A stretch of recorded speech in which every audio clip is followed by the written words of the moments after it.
이 커나가는 시장에서 삼성 바이오로직스는 주도적으로 이 시장을 키워나가면서 먹을 수밖에 없다라는. 안녕하세요. 알기 쉬운 바이오 알바킹입니다. 이번 시간에는 한 주간에 있었던 바이오 관련한 소식을 정리해서 보내드리는 시간입니다. 가장 먼저 LG화학의 아베오 인수 관련해서 말씀을 드리겠습니다.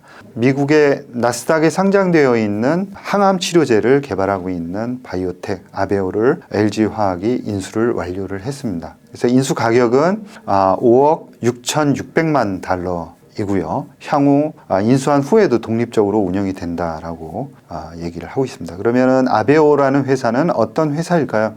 아베오는 2001년도에 설립이 되었습니다. 그리고 또 한 가지 포티부다라는 FDA의 승인을 받은 치료제를 보유하고 있는 회사입니다. 이 포티부다가 현재로서는 아베오의 전부다라고 얘기할 수밖에 없는데요.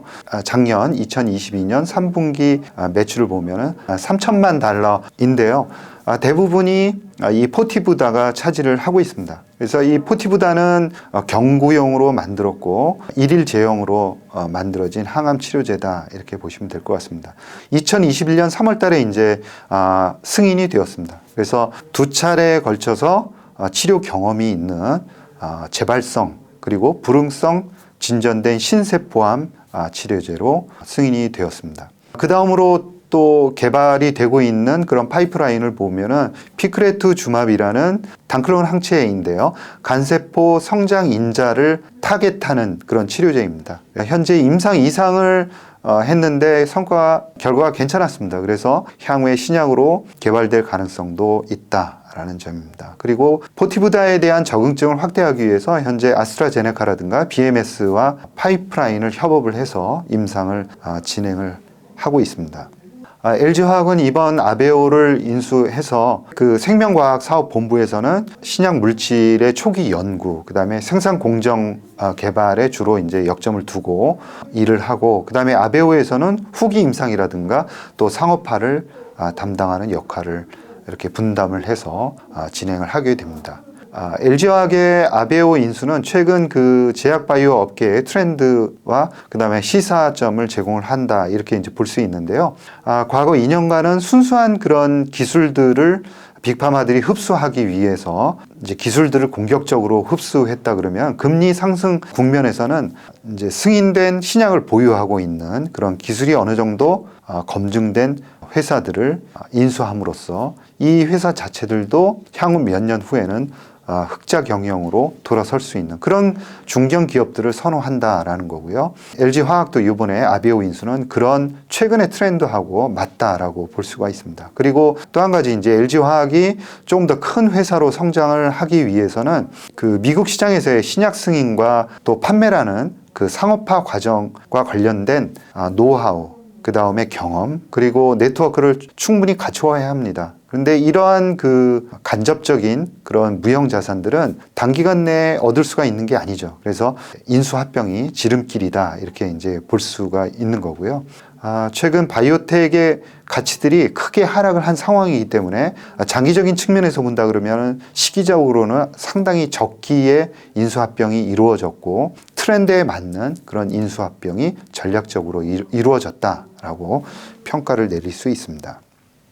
다음으로는 매드팩토의 백도서팁 골육종 임상이 패스트트랙으로 지정되었다라는 소식입니다. 이 패스트트랙이라는 것은 중증 질환 치료제와 같은 미충족 수요가 굉장히 큰 질환, 즉 아직까지 치료제가 나와 있지 않다거나 아니면 조기에 보다 나은 치료제가 절실한 질환에 대해서 조기에 신약을 개발하도록 독려하기 위해서 FDA가 만든 제도다 이렇게 이제 볼 수 있는데요. 패스트 트랙으로 지정이 되면은 FDA와의 미팅 횟수가 늘어나게 됩니다. 그리고 질의할 수 있는 기회가 늘어나게 되고 또 일정 조건을 만족할 때에는 가속 허가라든가 그다음에 우선 심사 신청이 가능하고 신약에 대한 신청 시 자료를 섹션별로 이렇게 파일링할 수 있도록 하고 있습니다. 따라서 심사하는 기간을 빨리 줄일 수 있다 이런 장점을 가지고 있죠. 그래서 벡터서티비 패스트 트랙으로 지정이 되었기 때문에 임상 이상 중인 고륙종 치료제 개발 과정은 빨라질 수밖에 없다라는 점이고요.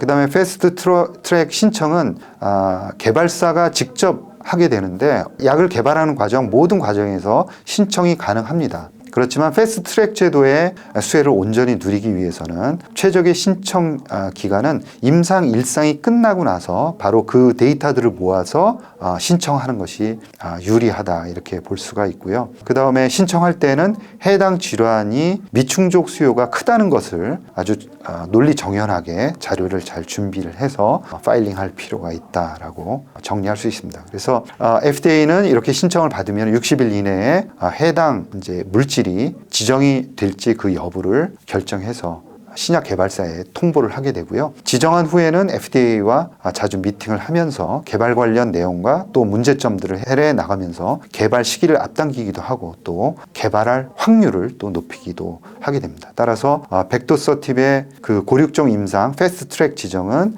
매드팩터에게 상당히 유리한 그런 호재임이 분명하다라고 말씀드릴 수 있습니다. 다음으로는 삼성바이오로직스 관련한 소식입니다. 최근에 이제 삼성바이오로직스의 주가가 좀 느슨한데요. 최근에 JP모건 헬스케어 컨퍼런스 2023에 국내 기업으로는 가장 유일하게 글로벌 기업에게 할당되는 그 메인 트랙에서 주요 성과와 또 향후 계획에 대해서 발표를 했습니다.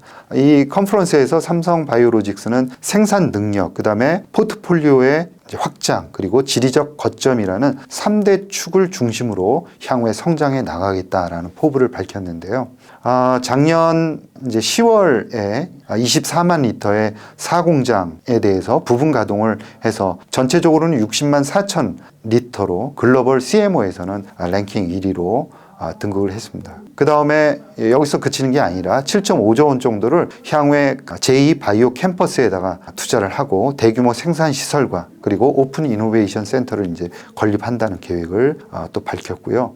또 한 가지는 사업 포트폴리오를 확장하겠다라는 구체적인 계획을 밝혔습니다. 그래서 ADC, 그러니까 항체 약물 결합체에 대한 그 CMO를 확장하겠다라고 얘기를 했고, 유전자 치료제, 여기서는 이제 메신저 RNA일 가능성이 대단히 높은데요. 이 두 가지를 차세대 먹거리로 CMO로 낙점을 했습니다. 그리고 ADC에 대해서는 1사분기에 생산을 시작한다는 그런 목표까지도 제시를 했습니다. 이 삼성은 최근에 시장이 급속도로 확장되고 있는 이중항체 그리고 ADC에 대해서 발빠르게 대응을 하고 있는데요. 작년에는 차세대 이중항체 플랫폼인 S듀얼을 개발을 했죠. 그래서 이 S듀얼 기술을 가지고 CDO, 즉 직접 그 약물을 개발해주는 고객들을 확보를 하겠다라고 얘기를 했죠. 이게 왜 유리하냐면은 개발 단계에서 고객을 확보를 하게 되면 나중에 이제 신약을 개발하고 나서는 CMO로 고객들이 이전이 될 가능성이 대단히 높은 거죠. 그래서 장기적인 관점에서 대단히 중요한 전략적인 결정이다라고 볼 수 있고요. 이번에 ADC에 대해서도 CMO를 크게 확장을 하겠다라고 포부를 얘기를 했습니다.